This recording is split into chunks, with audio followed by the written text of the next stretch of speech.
ప్రభునందు ప్రియమైన దేవుని సంగమా, ప్రియ యూట్యూబ్ కుటుంబ సభ్యులందరికీ ప్రభు అయిన యేసుక్రీస్తు నామములో వందనాలు చెల్లిస్తూ ఉన్నా. పిల్లరా, మరి పరిచర్య కొరకు ప్రార్థన చేయండి, సంఘాల కొరకు ప్రార్థన చేయండి. దేవుడు మరి సంఘాలలో పరిచర్యలో గొప్ప మేలు జరిగించినట్లుగా, అనేక ఆత్మలను దేవుడు మరి సంఘాలకు నడిపించినట్లుగా మీ అందరి ప్రార్థనలో మీరందరూ కూడా గుర్తుపెట్టుకొని ప్రార్థన చేయాలని ప్రభు పేరట ప్రభు నామములో మనం చేస్తూ ఉన్నాం. పిల్లరా, మరి దైవ గ్రంథంలో శ్రేష్టమైన సంగతులను మనం జ్ఞాపకం చేద్దాం. మనము దేవునిలో దేవునితో ఆత్మ సంబంధమైన జీవితాన్ని జీవించువారముగా ఉండాలి అంటే మనము వ్యర్థమైన వాటిని మనసులో ఉంచుకోకూడదు, వ్యర్థమైన వాటి యందు లక్ష్యం ఉంచకూడదు. చూడండి, దైవ గ్రంథంలో అపొస్తలుడైన పౌలు గారు చక్కని సందర్భాన్ని జ్ఞాపకం చేస్తూ మాట్లాడుతూ ఉన్నాడు. 2వ కొరింథీయులకు రాసిన పత్రిక 6వ అధ్యాయం మొదటి వచనాన్ని మరి మన తలంపుకు తెచ్చుకుందాం. కాగా మేము ఆయన తోటి పనివారమై మీరు పొందిన దేవుని కృపను వ్యర్థము చేయవద్దని అది దేవుని కృపను వ్యర్థము చేయకూడదని. చాలు చూచారా, దేవుని కృప మన ద్వారా వ్యర్థం కాకూడదు, అది దేవుడు కోరుకుంటున్నాడు. కొరింథీ సంఘములో చాలా మంది దేవుని కృపను పొందుకున్నారు, పరిశుద్ధాత్మను పొందుకున్నారు, ఆత్మ చేత నింపబడ్డారు, అన్ని భాషలు మాట్లాడుతున్నారు. సంఘము చాలా క్రమబద్ధకమైనటువంటి సంఘముగా దేవుడు సంఘమును బలపరుస్తూ ఉన్నాడు. అలాంటి సమయంలో పిల్లరా, కొందరు దేవుని కృపను వ్యర్థముగా ప్రవర్తిస్తున్నారు, వ్యర్థం చేస్తూ ఉన్నారు. పైన వారంలో మీకు జ్ఞాపకం చేశాను, సంఘములో కొందరికి దేవుడు కృపనిచ్చాడు, పాడే కృపనిచ్చాడు, ప్రార్థన చేసే కృపనిచ్చాడు, పరిచర్య చేసే కృపనిచ్చాడు, వాక్యమును అందించే కృపనిచ్చాడు. పిల్లరా, ఇలాగా దేవుడు తన ప్రజలకు, దేవుడు తన బిడ్డలకు కృపావరములు అనుగ్రహిస్తూ ఉన్నాడు. కానీ వీరు దేవుని కృపను ఆత్మ సంబంధముగా సద్వినియోగం చేసుకుంటూ, ఆత్మలో బాధపడుతూ, నశించి ఆత్మల కొరకు భారము కలిగి పని చేయవలసినటువంటి వీరు ఏం చేశారో తెలుసా? వ్యర్థం చేస్తున్నారు దేవుని కృపను. దేవునికి ఇవ్వవలసిన సమయాన్ని దేవునికి ఇవ్వకుండా, దేవునికి వారి ద్వారా మన ద్వారా మహిమ రావలసినటువంటి సమయాన్ని వ్యర్థపరిచేవారిగా ఉంటున్నారు. ఆదివారం దేవుని మందిరంలో ఎంత పరిచర్య ఉండిద్దండి.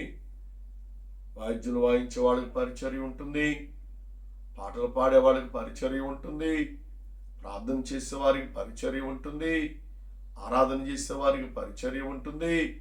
ఏమండి, ఇంకా వాక్యమును అందించేటువంటి సాక్ష్యాలు చెప్పేటువంటి వారికి ఎంత పరిచర్య.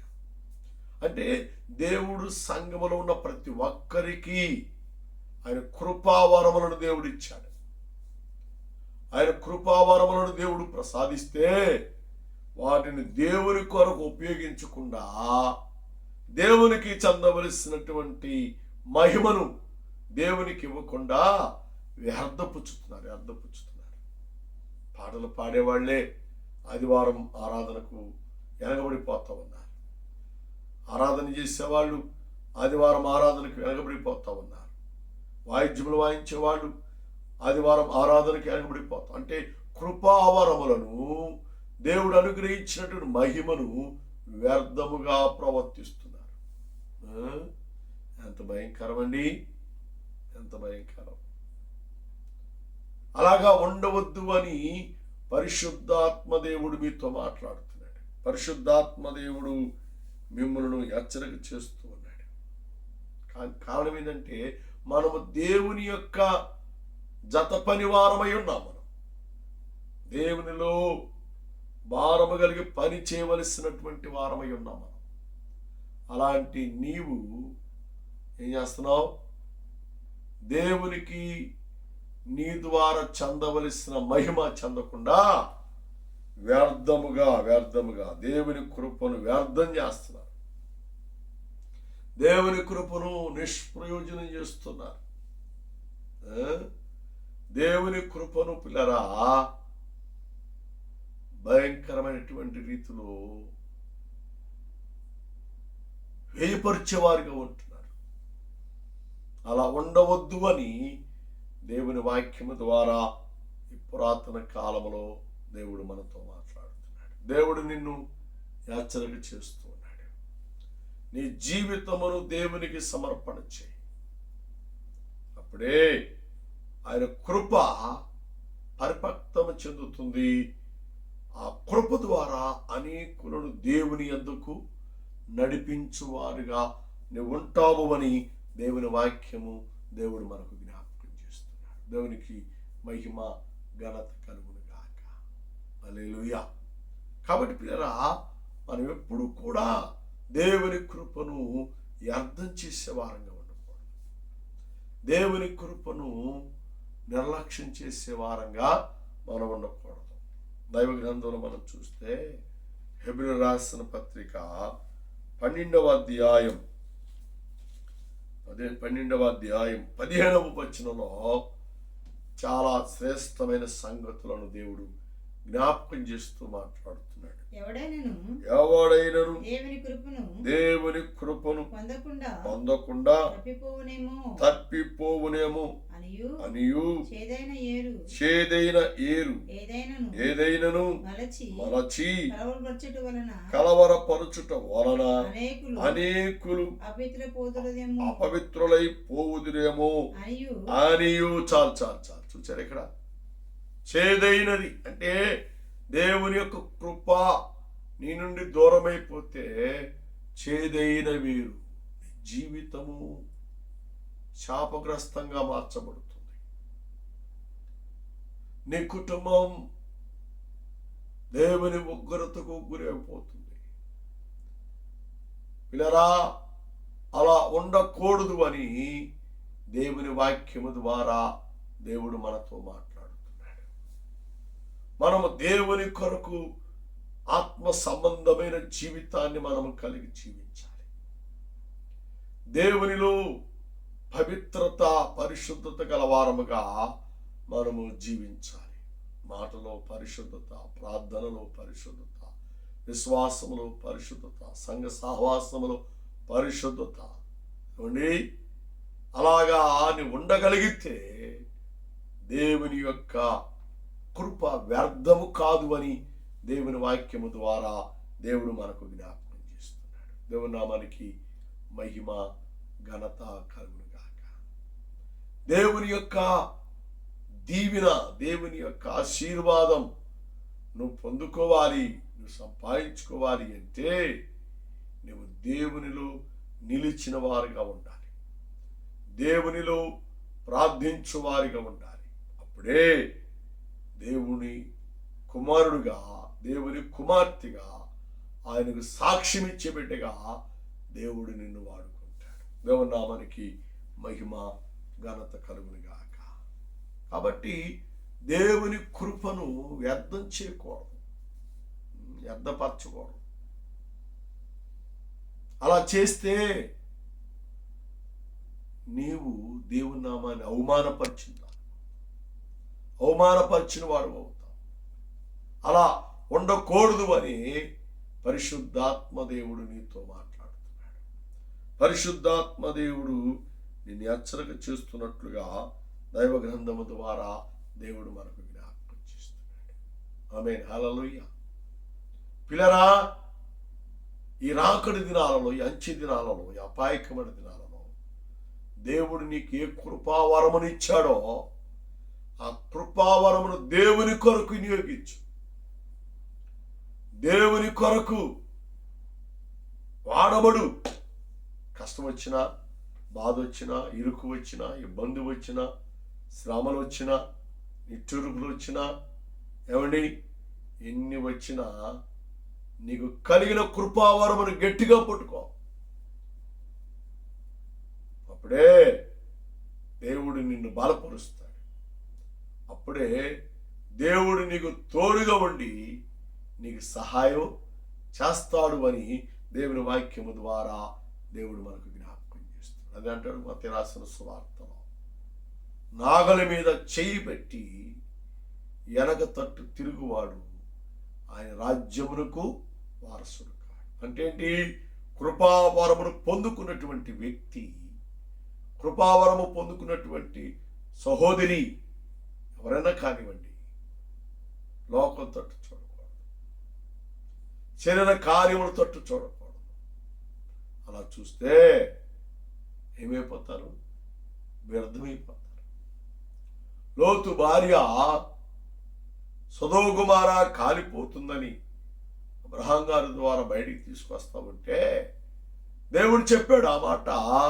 లోతు ఇంటి వారందరూ చెప్పాడు, అమ్మాయి బాబు లోతు వినండి, సొదొమ గొమొర్ర నుండి మనం బయటకు వస్తున్నాం, ఇక ఆ పట్టణం తట్టు చూడకూడదు. అది అర్థమైపోయింది పట్టణం, అది తగలబడిపోయి పట్టణం, కాల్చివేయబడే పట్టణం, దాని వైపు చూడొద్దని ముందుగానే హెచ్చరిస్తే, కానీ లోతు భార్య సహోదరి ఏం చేసింది?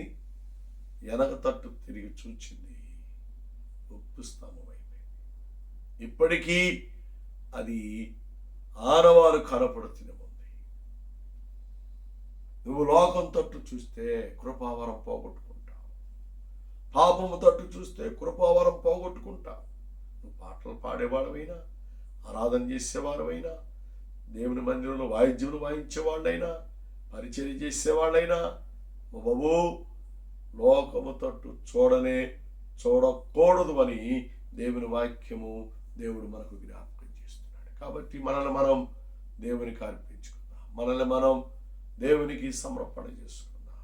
కృపను పోగొట్టుకోకుండా కృప కొరకు మనం కనిపెడదాం, కృప కొరకు మనం ప్రార్థన పూర్వకంగా ఉందాం. అయ్యా, నీవిచ్చిన ఈ కృపావరమును నీ మందిరములో, నీ పరిచరుడు, నీ సేవలో వినియోగించినట్లుగా నన్ను బలపరచయ్యా. నీ ఆత్మ నా మీద ఉంచి, నీ పరిశుద్ధాత్మ చేత నన్ను బలపరిచి, నీ సాక్షిగా, నీ పాత్రగా, నీ పనిముట్టుగా వాడుకో ప్రభు అని నువ్వు ప్రార్థించగలిగితే పరిశుద్ధాత్మ దేవుడు నీకు సహాయం చేస్తాడు. దేవుడిచ్చిన కృపావరము వ్యర్థం కాకూడదు. అలా అయితే నువ్వు దేనికి కూడా పనికిరాని అటువంటి పాత్రగా నీవెంతటికి నీవే మారిపోతావు. అలా ఉండవద్దు. దేవునికి మహిమ ఘనత కలుగుగాక. దేవునిలో స్థిరమైన వారముగా ఉండాలి. అప్పుడే మనలో చేదైనది ఏది రాదు.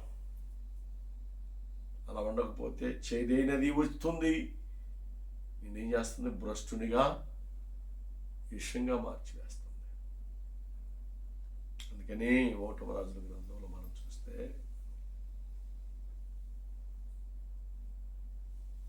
అందరూ ఆకుకూరలు కోసుకొచ్చి బాణలు వేస్తూ ఉన్నారు. ఉడకబెట్టుకొని తినాలి, వండుకొని తినాలి.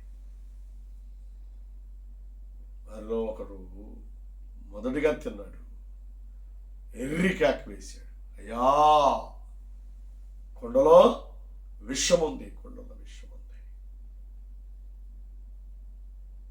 విషమైపోయింది కొండ అంతా, చేదైనది కొండలోకి వచ్చేసింది. కానీ అక్కడ చేదైందని పారేయలేదండి, విడిచిపెట్ల. ఏం చేశారు? ప్రవక్త పిండి చేసి పిండిని ఆ బాణలు వేయగా అది మధురముగా మారిపోయింది. విసరబడిన పిండి, దంచబడిన పిండి, కొట్టబడిన పిండి. దేవునికి స్తోత్రం. అంటే ఆ పిండి యేసుక్రీస్తు వారికి పాల్చబడింది. కొట్టబడ్డాడు, దంచబడ్డాడు. గోధుమ పిండి లేకపోతే బియ్యం పిండి మెత్తనైపోయింది. చేదైనది ఆ పాత్రలో ఉన్నప్పుడు, ఆ పాత్రలో అది వేయగానే చేదంతయు విరిగిపోయింది, మధురముగా మార్చబడింది. అమ్మా బాబు, చేతులు జోడించి మనం చేస్తున్నాను, నీలో దేవుని కృపావరము పోతే నీ వ్యర్థుడైపోతావు, చేదుడైపోతావు. కానీ యేసయ్య నువ్వు చేదైపోయా, వ్యర్థుడైపోయి నెట్టివేసేవాడు కాదు, కానీ నిన్ను మధురంగా మార్చడానికి మళ్ళా తిరిగి కృపనిస్తున్నాడు. ఆయన ప్రేమను చూపుతున్నాడు, ఆయన కనికరము చూపుతున్నాడు, ఆయన జాలు చూపించే ఏకైక కుమారుడైన యేసుక్రీస్తు వారిని నీ కొరకు లోకానికి పంపించి పిండి వలె కొట్టబడి, పిండి వలె మెత్తన చేయబడి, ఆయన నీ కొరకు నా కొరకు ఆఖరి బొట్టు వరకు రక్తమును కార్చి నీలో చేదైనది ఏది లేకుండా, శాపమైనది ఏది లేకుండా నిన్ను మధురమైన బిడ్డగా, మధురమైన కుమార్తెగా, కుమారుడిగా దేవుడు చేయటానికి ఇష్టపడ్డాడు. ఆ యేసయ్య వైపు చూస్తావా? ఆ యేసుక్రీస్తు వారిని నీ సొంత రక్షకుని నువ్వు అంగీకరిస్తావా? అలా చేయగలిగితే పరిశుద్ధాత్మ దేవుడు నిన్ను బలపరుస్తాడు, పరిశుద్ధాత్మ దేవుడు నీకు సహాయం చేస్తాడు. పరిశుద్ధాత్మ దేవుడు ఆయన కృప చేత రానున్న దినాలలో నిన్ను బలమైనటువంటి ఆయన కుమారుడుగా, కుమార్తెగా వాడుకుంటాడు అని ప్రభు పేరట, ప్రభు నామములో మనం చేస్తున్నాను. దేవుడు ఈ మాటలను, దేవుడు వాక్యాన్ని మీ అందరి కొరకు దీవించి ఆదరించి ఆశీర్వదించును గాక. ఆమేన్, ఆమేన్, ఆమేన్. తలలు వంచండి, చిన్న ప్రార్థన చేద్దాం. పిల్లరా, ఈ టీబు కుటుంబ సభ్యులందరి కొరకు, మీ కుటుంబాల కొరకు, మీ పిల్లల కొరకు ప్రార్థన చేద్దాం. అలాగే సంఘాల కొరకు, పరిచర్య కొరకు, మాకు ఇచ్చిన ఆత్మీయ బిడ్డలందరి కొరకు ప్రార్థన చేద్దాం. ప్రార్థన. హల్లెలూయా, హల్లెలూయా, హల్లెలూయా.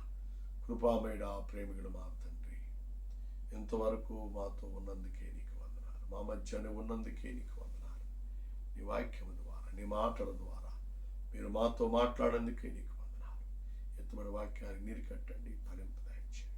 వాక్యానుసారంగా నడిచినట్లుగా, వాక్యానుసారంగా జీవించినట్లుగా వీళ్ళందరినీ మీరు బలపరచమని, తోడుగా ఉండి దీవించమని, సహాయం చేయమని, మహిమా ఘనత ప్రభా మీరు పొందుకోమని, ఈటీవీ కుటుంబ సభ్యులందరినీ మీరు ఆశీర్వదకరంగా మలచమని, దీవించమని, మా కొరకై తొలరాబోతున్నటువంటి యేసయ్య శ్రేష్టమైన పరిశుద్ధమైన నామములో అడిగి వేడుకొని ప్రార్థన చేస్తున్నాము తండ్రి.